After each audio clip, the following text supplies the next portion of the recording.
Iwan ko na po kayo, Nay. Hindi na. Bitawan mo yan. Ako, bitawan mo yan. Ako, madudumihan. Halika dito, halika dito. Ang trabaho mo ay maging estudyante. Ako nang bahala dito dahil ito ang trabaho ko. Yung basurera. Okay?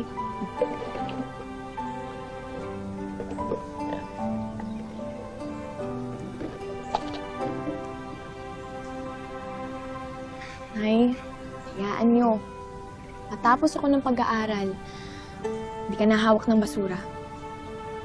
Okay. Magpapasalamat ako sa Diyos dahil napakasipag mo mag-aral.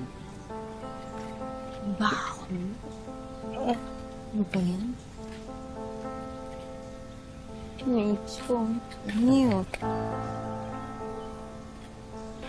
Ang baho! Ano ba yan? Paharang-harang sa daan ng mga basura mo! Kaya tayo pinupugad ng mga daga, ipis, at mga langaw dahil yan sa mga basura mo, Onyang! Sabel, pasensya na. Pinagpipilian lang para maibenta pa. Walang galang, Aling Sabel. Dota, si Nanay ang dahilan kung bakit malinis ang barangay natin. Simula nang tinanggalan ng munisipyo yung budget ng mga truck ng basura na nangongolekta dati. Ay, sorry. Nakaharang eh.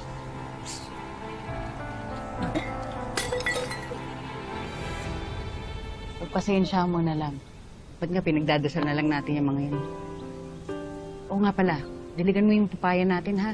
Kita mo may bunga na, oo. Pwede natin ulamin mamayang gabi yan. Makakatipid tayo sa ulam. Anak, bumili ka ng panggisa, ha?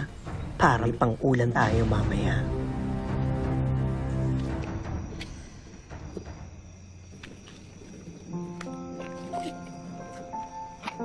Tulok mo na lang.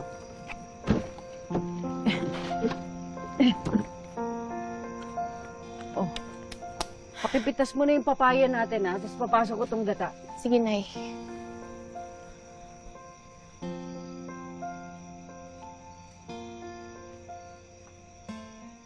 Nay! Nay!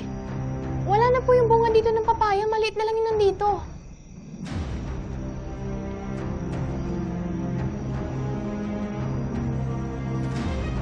Nay!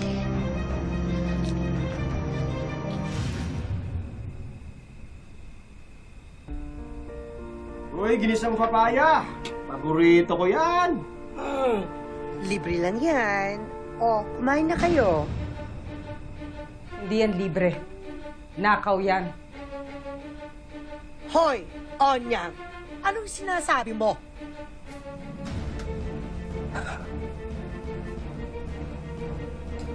Hindi ba totoo? Yung papaya na kakainin ninyo, galing yan sa puno na nakatanim sa loob ng pura natin. Huwag mo pagmamalakihan. Oo, ang puno nasa tapat ng bahay mo. Pero ang bunga, nasa tapat ng bahay ko. Eh, dapat lang naman, makinabang kami sa papaya. Magsialis kayo! Layas! Huwag kayong babalik dito! Ang kapal na mukha nyo! Nay, dapat hindi kayo pumapayag na tinatrato kayo ng ganun. Hayaan mo sila. Papasadyos ko lang sila. Naniniwala ako ng mga taong ganyang kasasama. Parang basura rin yan. Kung anong tinapon nila, bumabalik din yun sa kanila.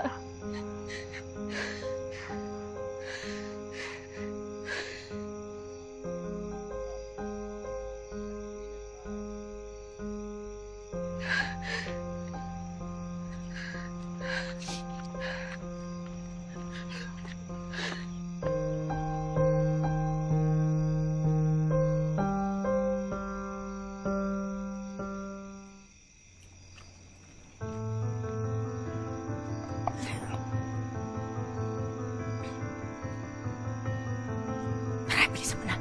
Tulog si Onyang. Dali mo na yan. Dito, bilisan mo. Kailangan sugatan ito at lalagyan ng asino. Kailangan masugatan yan para mas lalong mamatay.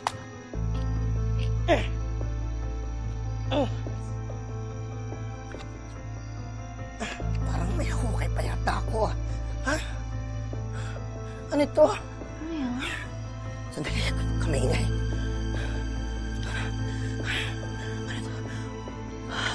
Ano yan? Kutsara, tinidor.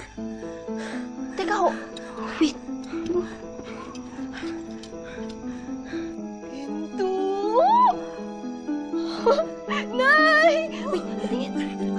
Ginto nga. Hindi lang basta kutsara tinidor. Nay, mayaman na tay!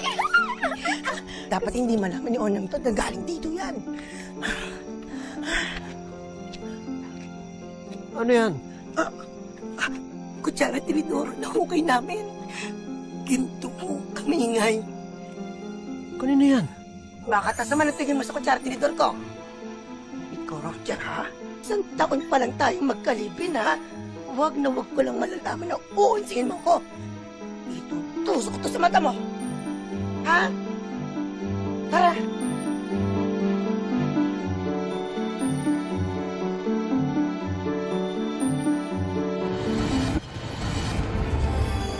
Oh, mga kapitbahay, pumunta kayo lahat dito at may sasabihin ako importante. Alam niyo ba, aalis na kami dito sa lugar ng anak ko. Dahil mayaman na kami.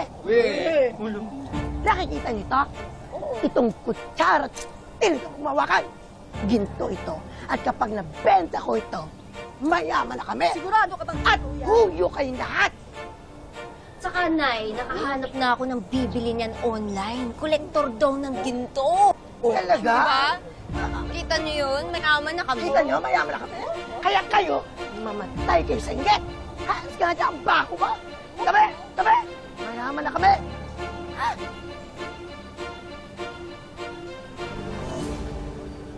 Ganun, Nay. Sino pa masasamang ugali sila pa yung sinaswerte? Dapat matuwa na lang tayo sa swerte ng ibang tao. Kasi yun ang binigay ng Diyos sa kanila. Diba?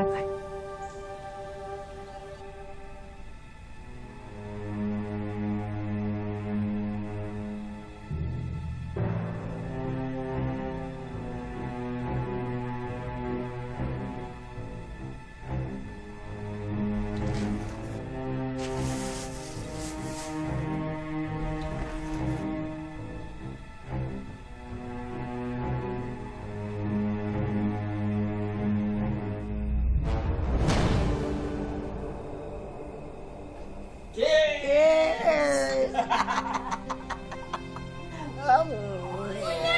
Kaya ko yan. Nay! Nay! Ah.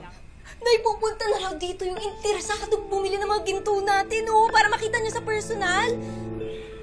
Nay, ano yan? Inom tayo. Ang dami niyong inutang. Pagkain, alak. Eh, wala pa naman sa atin yung pera. Yan na naman, iuutang na naman kayo ng uutang. At saka,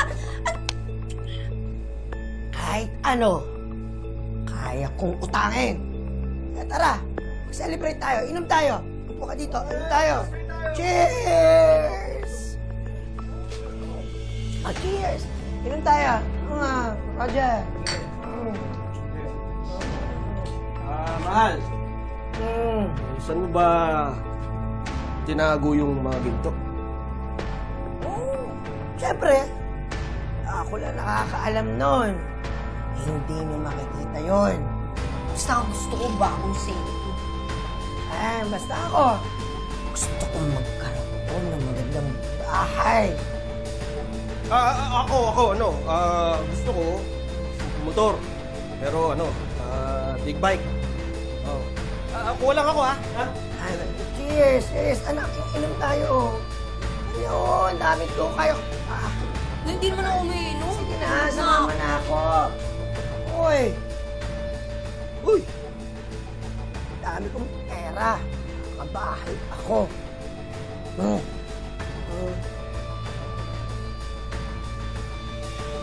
Ay, Roger!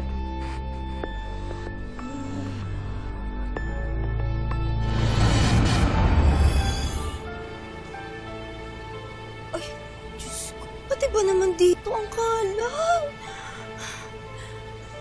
naman yan?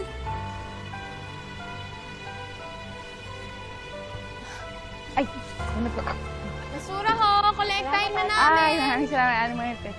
Salamat. Uy! Ay! Aling Onyang, ito po yung mga basura.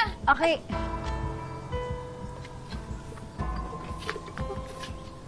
Ano mo na?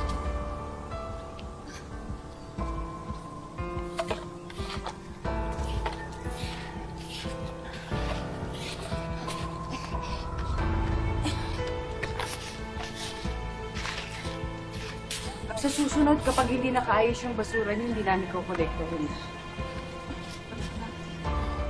Ay, eto Manil, tulungan mo ako dito. Mabigat to eh. Hani.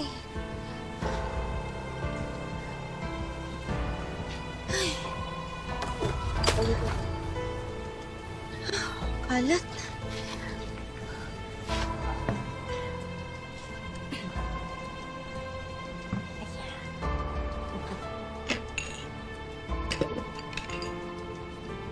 Anong oras na ba? Tanghali na po, mahal na Reyna. Ba't ka naglilinis? Eh, sino po pong maglilinis? Kundi ako. Yan. Ayun na. Pagbukat. Wala na ata. Nasaan na naman ito? Ay, tinapon ko na po yan.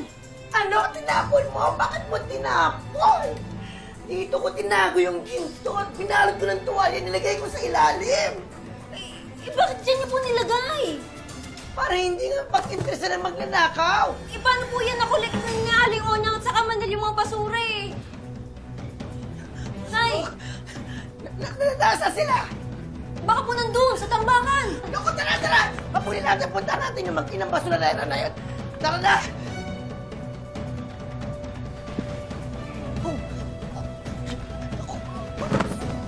Kuya.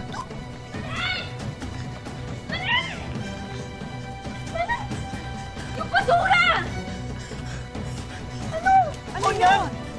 Nasaan yung basura? Nasaan yung basura? Yung na-kolekta namin, nasa tambakan, nandun. Oo! Nandun yung mga nahukay namin mga ginto. Nasaan ang mga basura? Halika dito. Nasaan yung basura? Turo mo sa akin. Hanapin nyo. Hanapin yung ginto. Hanapin nyo. Wala naman kami nakita kanina eh. Hanapin mo na dyan lang yun. Di ba ikaw pa nga nagbitbit noon? Mabigat! Oo, dyan yung pinto! Basta hanapin nyo. Hanapin nyo. Nandyan lang yun. Hanapin nyo. Wala kaming nakita. Ano bang pinaglagyan ninyo? Ano kulay? Basta nandyan yun. Nakalagay lang yun sa tuwalya. Hanapin nyo. Tandaan nyo, hindi pwede mawala yun. Hanapin yung basura. Hindi kayo titigil. Aray! God! Hindi nyo nahanap yun. Hanapin nyo, Onyag, Manil. Wala nga Hanapin kaming nyo. napansin eh. Babayaran ko kayo. Hindi pwede, hindi mawala yun. Hanapin Ano nyo. ba? Teka lang, ano ba talagang balak nyo, ha? Halong-ahin namin lahat ng basura dito, ay kayo naman may kasalanan na nilagay yung mga importanteng gamit nyo sa basurahan. Sabel, maniwala ka. Wala nga kami nakitang ginto. Wala. O pinag-interesan nyo. Ha? Mahirap lang kami. Pero hindi ko maa-attend na pakainin ng anak ko na galing sa nakaw. Hoy! Kung ang babaya, sinuwapang mo. Ginto ba kaya? Ha? Ha? Ha? Ha? Ano? Tagal na ako nagtitimpi sa Aray! Tama ko! Aray ka! Ilabas mo! Ilabas mo! Aginto ka! Ilabas mo!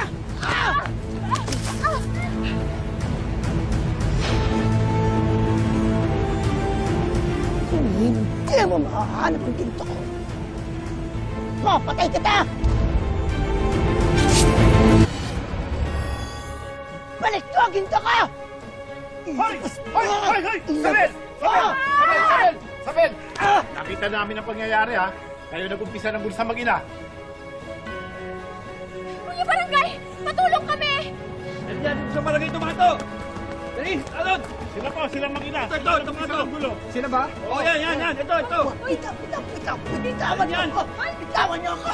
Bitawan niyo ako! Kayo! Magkakasampot kayo mga basurero! Ilabas ko ang ginto ka! Bitawan niyo ako! Sa barangay magpaliwanag. Ilabas ko ang ginto ka! Ninakaw niyo ang ginto ka! Bitawan mo ako! Ilabas ko ang ginto ka! Magnanakaw kayo! Dok, magkano po ba yung itinurok niyo sa akin? Kasi po...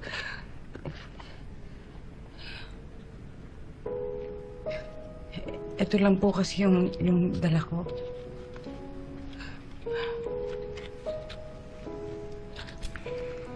Nay, mahalaga. Ligtas ka na sa tita mo.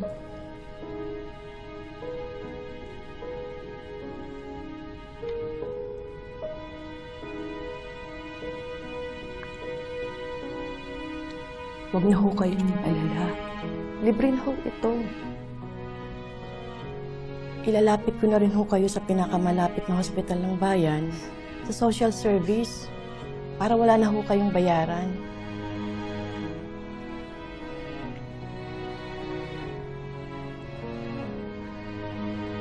Kung gusto nyo, ipapasok ko na rin kayo ng trabaho doon sa hospital. May libreng scholarship din doon. At pwede kitang ilapit doon. Maraming salamat po, Dok. Maraming salamat.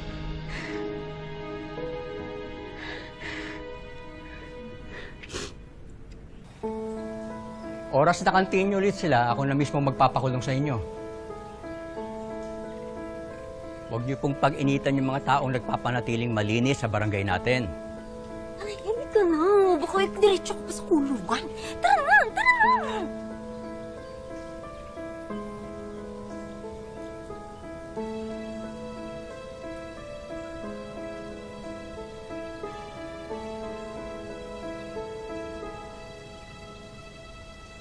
Huwag ka mag-alala, bibigyan ka ng tip. Sige na! Sige na eh. Mamadali ako eh. May nahabol akong last trip ng bus. Ano, boss? Magkano? Boss, magkano ba yan? Ikaw pa lang kumuha ng ginto! Ha? Ha? Ikaw pa lang kumuha ng mga ginto namin! Ano yan? Akin na! Yan! Ako na magbebenta nito mga ginto. Para patas ng partihan nating tatlo. Kapal na mukha mong partihan! Eh, yung ginto na yan, kami naghukay ng anak kong yan, si Lota! Ako na yan, ako na magbebenta! Ako na! Magkano ito? Magkano? Ako magbebenta. Di ka ba sa akin ng bayan? Magkano? Ako magbebenta. Di ka ba sa akin ng bayan? Huwag na ho kayo magtalo-talo. Hindi po ito totoong ginto, kutsara at tinidor. Ano? Walang totoong ginto rito, puro tanso. Nako, kahit saan nyo dalhin to, walang halaga ito. Hindi nga ito antik eh. Penge naman pala yung lahat ng yan eh. Oh, paano yan? Marami na kayong pinangutang eh. Paano mo babayaran lahat ng yun? Hoy, Roger! Hiwalay na tayo! At kung musubukang umuwi ng bahay, ibabakol kita sa hukay! Sa'yo na ang taso na yan! Ha?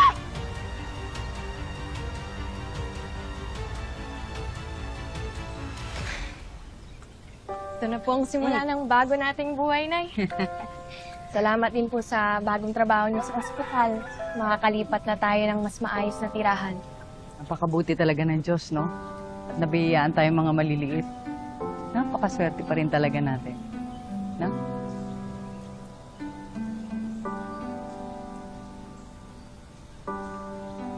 Babawiin din sa inyo lahat yan! Naku, babalik lang din kayo dito.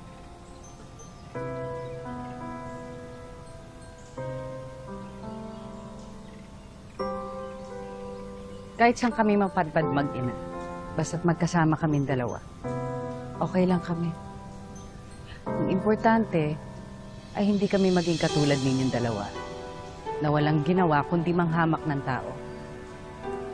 Pagdarasal ko na lang kayong dalawa. At huwag kayong mag-alala, hindi naman kami babalik dito. At itong papaya na to, sa inyo na lang.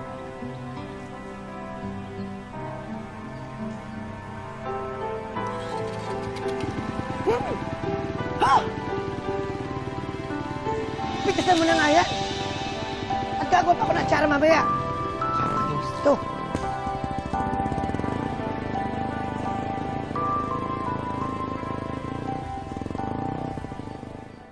Nang dahil sa pera, may mga taong katulad ni Isabel na handang itapo na parang basura ang pagpapahalaga nila sa kapwa. sana ay tularan po natin si Onyang na sa kabila ng paghihikahos ay piniling maging mabuting tao. Tandaan natin na hindi madadala sa hukay ang pera. Pero maalala tayo ng lahat para sa kabutihang nagawa natin sa iba. Totoo ang kasabihang may pera sa basura. Para sa 46 anyos na si Ferdinand o Tatay Ferdy. Makabaliktad sikmura sa iba ang pangangalakal pero ito ang bumubuhay sa kanyang pamilya. Kasi nung talagang malit pa ako, ginagawa po namin na nagbabasura na lang, nagsasako. Nakakarating po kami ng Laguna, San Pedro para lang po sa kalakal. Nasubukan daw ni Tatay Ferdy mamasukan sa pabrika pero nalayo siya sa pamilya nang dahil dito. Kaya binalikan na lang niya ang hanap buhay na nakasanayan. Maliit man daw ang kita, mas masaya rito si Tatay Ferdy dahil araw-araw siyang nakakauwi sa pamilya.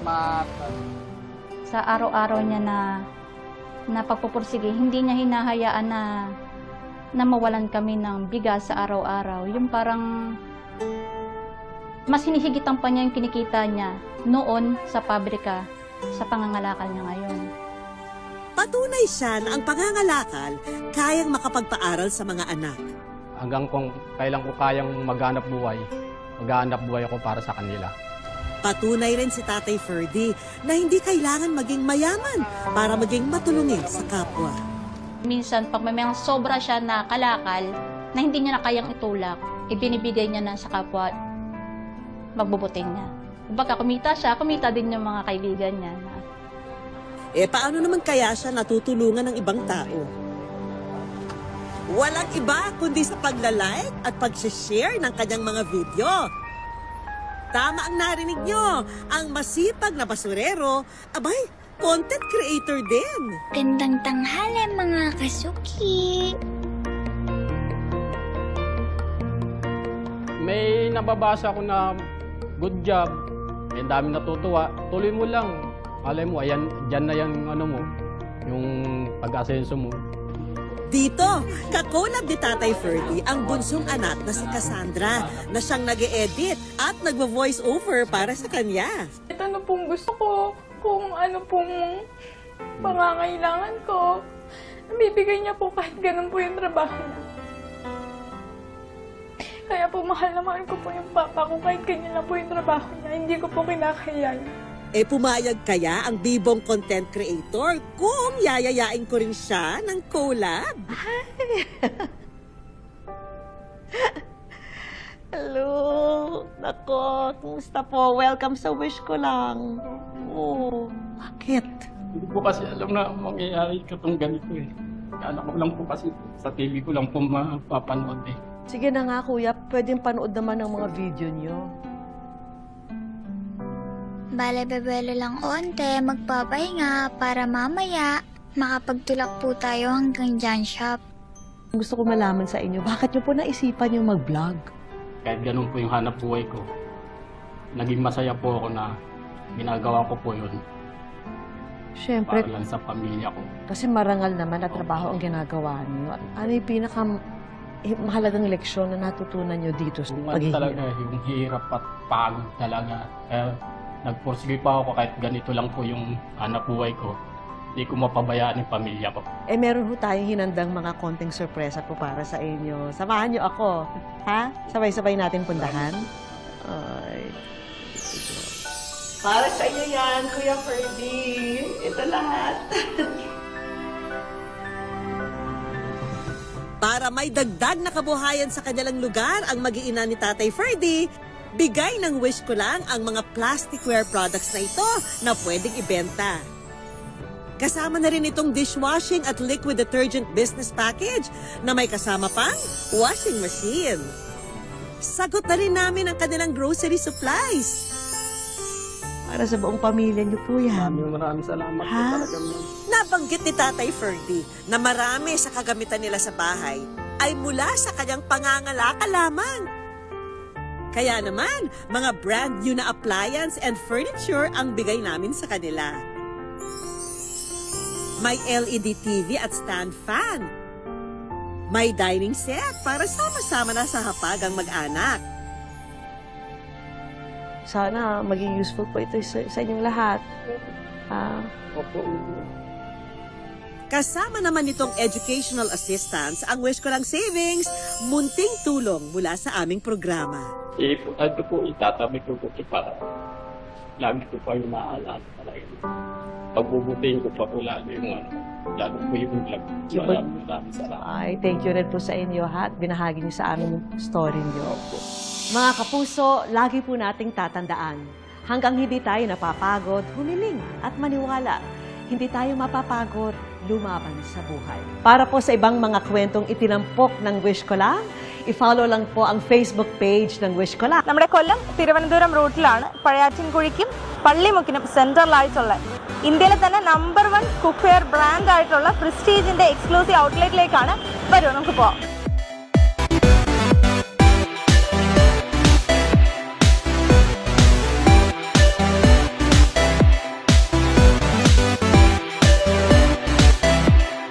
അപ്പോൾ കിച്ചൺ വെയറിന്റെ തന്നെ ഗംഭീരമായിട്ടുള്ള ഒരു കളക്ഷൻസ് ആണ് നമുക്കിവിടെ കാണാൻ കഴിയുന്നത്. ഇവിടെ എൻറ്റയർ പ്രൊഡക്ട്സ് നമുക്കിവിടെ അവൈലബിൾ ആയിട്ടുണ്ട്.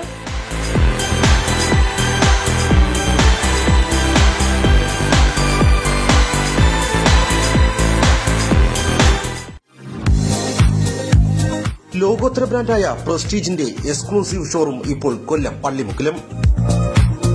വീട്ടമ്മമാരുടെ ഇഷ്ട ബ്രാൻഡായ പ്രസ്റ്റീജിന്റെ എല്ലാ ഉൽപ്പന്നങ്ങളും ഒരു കുടക്കീഴിൽ ഒരുക്കിയിരിക്കുന്നു. പ്രസ്റ്റീജ് എക്സ്ക്ലൂസീവിൽ നിന്നും ഏറ്റവും മികച്ചതും പുതിയതുമായ ഉൽപ്പന്നങ്ങൾ വാങ്ങുവാൻ സാധിക്കും. അതും ഞെട്ടിക്കുന്ന വിലക്കുറവിൽ.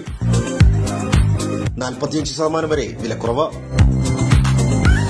Pressure cooker service and parts. Bajaj EMI facility. Exchange ഓഫറും ലഭ്യമാണ്. കിച്ചൺ ഹുഡ് എന്ന് പറയും. ഇത് അതിൻ്റെ ഒരു പുതിയ നമ്മളെ പ്രോവോ 600 ആണ് എൻ്റെ മോഡൽ. ഇത് ഫുള്ളി ഓട്ടോമാറ്റിക്കാണ്. കൈ കൊണ്ട് ടച്ച് ചെയ്യേണ്ട. നമുക്കിങ്ങനെ കൈ കാണിച്ചത് ഓണാവും. പിന്നെ ഓട്ടോ ക്ലീനിങ് ആണ്. ഈ ക്ലീൻ ചെയ്യുന്ന എല്ലാ ഐറ്റം എല്ലാം ഈ ബോക്സിൽ വരും. അതെടുത്ത് കളഞ്ഞാൽ